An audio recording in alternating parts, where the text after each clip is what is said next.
Assalamualaikum warahmatullahi wabarakatuh. A'udzubillahi minasyaitonirrajim. Bismillahirrahmanirrahim. Inna hazal lafi suhufi ula.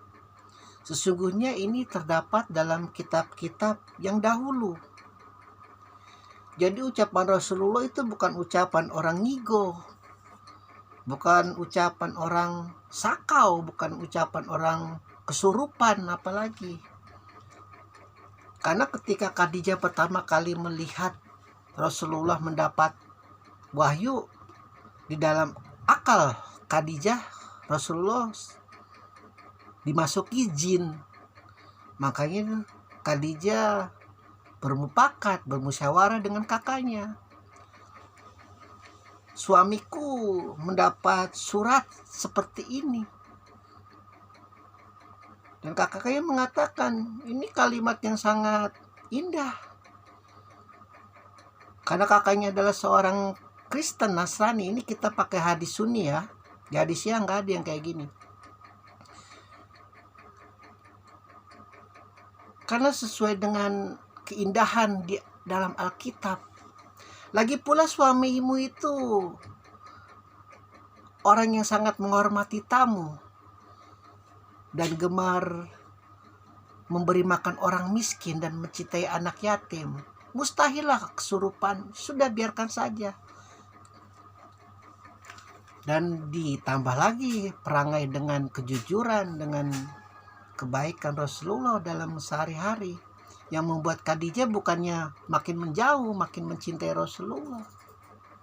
Karena memang luar biasa dingin Rasulullah.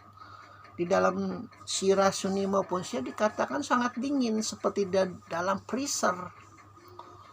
Karena mungkin malaikat itu saking sucinya dingin, mungkin Jibril itu.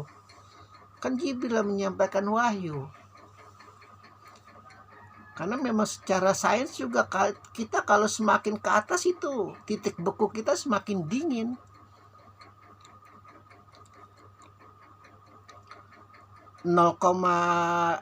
Derajat Celcius bahkan minus, membeku, malah tidak bisa bernapas kita kalau semakin ke langit.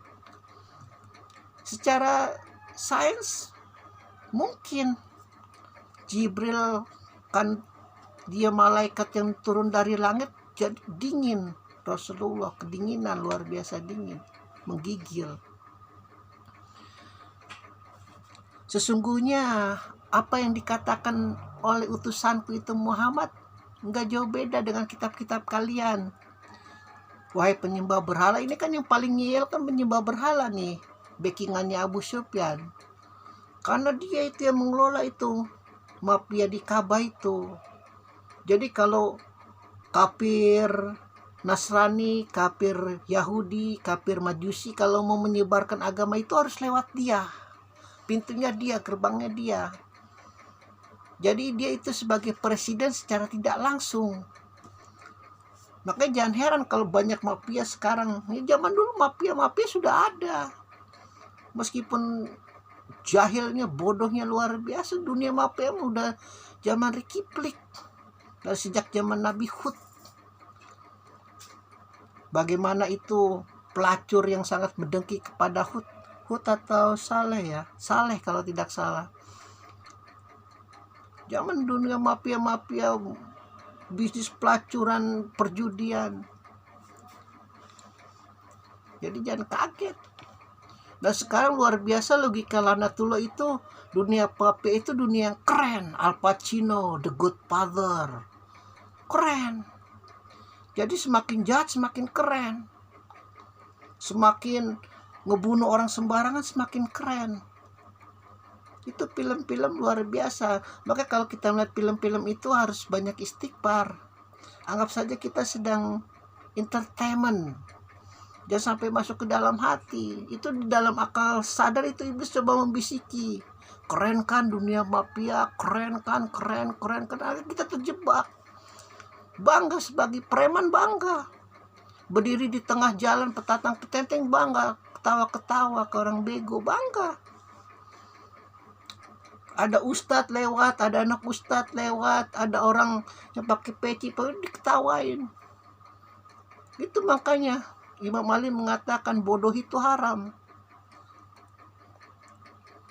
Ya kelakuan lanatullah, kelakuan setan seperti itu, mau tidak mau. Zaman dulunya lebih parah. Rasulullah setiap lewat tengah gang itu kalau nggak ditimpukin diludahin. Padahal mereka penyembah berhala kan, walaupun penyembah berhala pasti ada ajaran yang baik dong.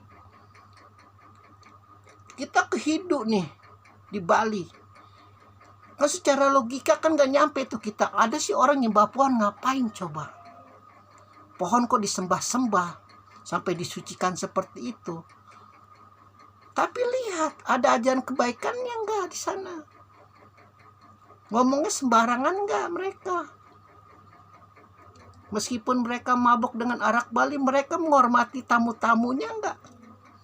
Buktinya wisatawan banyak yang datang ke sana. Jutaan.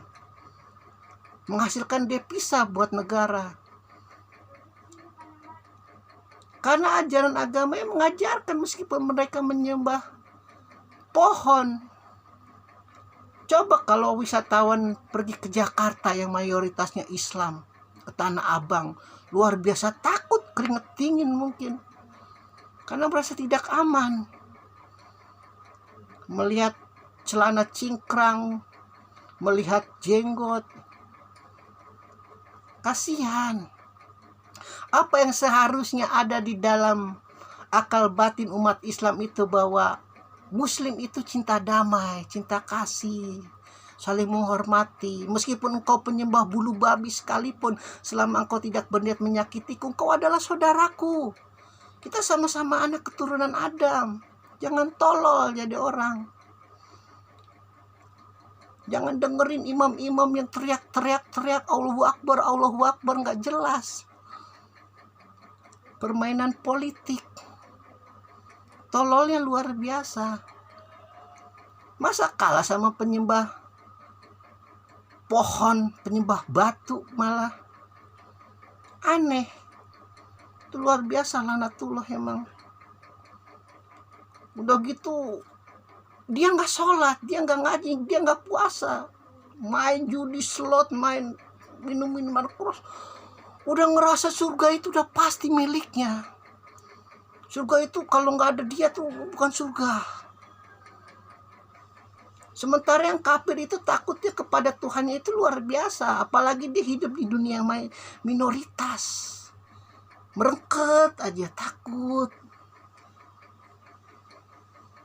Makanya bersyukur Indonesia itu founding father-nya luar biasa. 5 agama kita lindungi. Meskipun kita mayoritas Islam, sama kedudukannya di depan hukum. Walaupun itu hanya fata morgana. Karena ketika selain Islam itu muncul keadimanusiaannya, keilahiahannya, langsung tuh yang merasa dirinya paling beriman, paling suci, teriak berkoar-koar. Pengeng telinga itu waktu zaman apa sih itu demo-demo nggak jelas itu 212, 2 tai kucing segala macam. Pengeng, sumpah pengeng banget. Pengeng. Kasihan itu ekspatriat yang harusnya cari duit santai.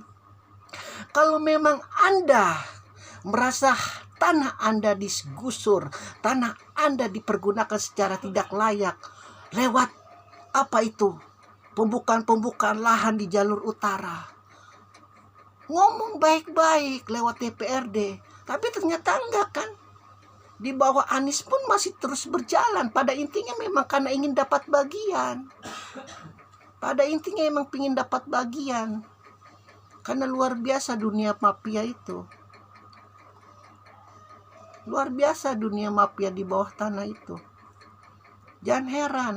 Di zaman Abu Sufyan itu luar biasa lebih parah lagi. Mungkin ribuan kali lipat. Kan sudah diterangkan itu bagaimana Arab Baduy.